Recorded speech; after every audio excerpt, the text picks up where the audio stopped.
السلام علیکم ڈاکٹر صاحب، میرا آپ سے یہ سوال ہے. میرا نام شہباز مسیح ہے اور میں کرسچن مذہب سے میرا تعلق ہے، اور میں نے دوسری کی کتابیں پڑھا ہے اور یہ حدیث بھی موجود ہے. مجھے حدیث نمبر میرے پاس لکھی ہوئی ہے، یاد نہیں ہے مجھے، کہ آپ کے چاچا دان نے کلمہ نہیں پڑھا. نبی پاک صلی اللہ علیہ وسلم نے آپ کے چاچا جان سے کہا جب وہ مرنے لگے تھے کہ آپ میرے کان میں کلمہ پڑھ لیں تو آپ جنت میں جائیں گے، اگر آپ کلمہ نہیں پڑھیں گے تو آپ جہنم میں جائیں گے.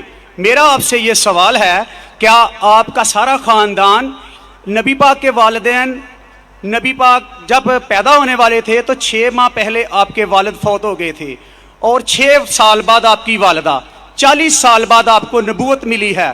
میرا آپ سے یہ سوال ہے کہ کیا نبی پاک کے چاچا جان اور والدین جنت میں جائیں گے یا جہنم میں؟ نہیں یہ سوال ہے نا بیٹا. جی یہ میں نے پڑھا ہے نا بیٹا. بھائی صاحب کا سوال ہے کہ محمد صلی اللہ علیہ وسلم کو نبوت 40 سال میں ملی، ان کے خاندان والے، چاچا جان، ان کی والدہ، ان کے والد کیا جہنم میں جائیں گے یا جنت میں جائیں گے؟ جو تحقیق کرنے کے بعد ہمیں پتہ لگتا ہے، ان کے خاندان والے کوئی بھی ہو، چاہے والد ہو، والدہ ہو، چاچا ہو، چاچی ہو، بہن ہو، بھائی ہو، اگر توحید پہ ہے اور شرک نہیں کرتے تو انشاءاللہ وہ جنت میں جائیں گے.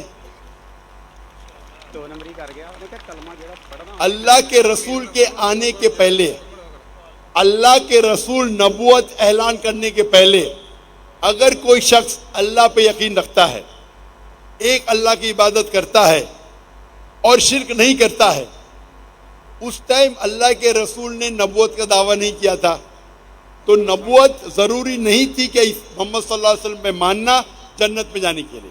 اس وقت آپ کو ماننا چاہیے کہ اللہ ایک ہے، اللہ کے ساتھ کسی کو شریک نہیں کرنا چاہیے. اس وقت کے پیغمبر، اگر وہ دور تھا عیسیٰ علیہ السلام کا تو آپ کو ماننا چاہیے عیسیٰ علیہ السلام پیغمبر ہے. اگر وہ دور تھا موسیٰ علیہ السلام کا تو ماننا چاہیے موسیٰ علیہ السلام پیغمبر ہے.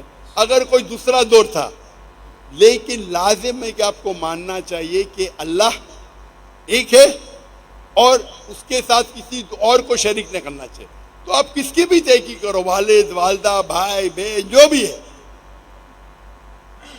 آپ نے جو ذکر کیا، تو اگر ان کے رشتہ دار، چاہے والد ہو یا والدہ، چاہے بھائی ہو یا بہن، چاہے چاچا ہو چاچی، کوئی بھی ہو، اگر شرک کرتے ہیں، ایک اللہ کی عبادت نہیں کرتے، تو وہ جنت میں نہیں جائیں گے، جہنم میں جائیں گے. آپ نے جو کہا، ایک حدیث کا ذکر کیا، آپ کو حوالہ نہیں پتا تھا، کیا ان کے چچا، آپ صحیح فرماتے، ان کے چچا ابو طالب، انہوں نے اللہ کے رسول کو پروٹیکٹ کیا، ان کو محفوظ رکھا دشمنوں سے، کیونکہ وہ اپنے قبیلے کے تھے. لیکن وہ یہ نہیں مانتے تھے کہ اللہ ہی کے اور اللہ کے رسول محمد صلی اللہ علیہ وسلم کے پیغمبر ہیں، لیکن اپنے جان سے بڑھ کر ان کی حفاظت کی. اسی لیے اللہ کے رسول چاہتے تھے کہ ان کے چچا اسلام قبول کرے، لیکن انہوں نے قبول نہیں کیا. آپ کا کہنا ہے کیا وہ جنت میں جائیں گے؟ نہیں، کیونکہ انہوں نے اسلام نہیں قبول کیا.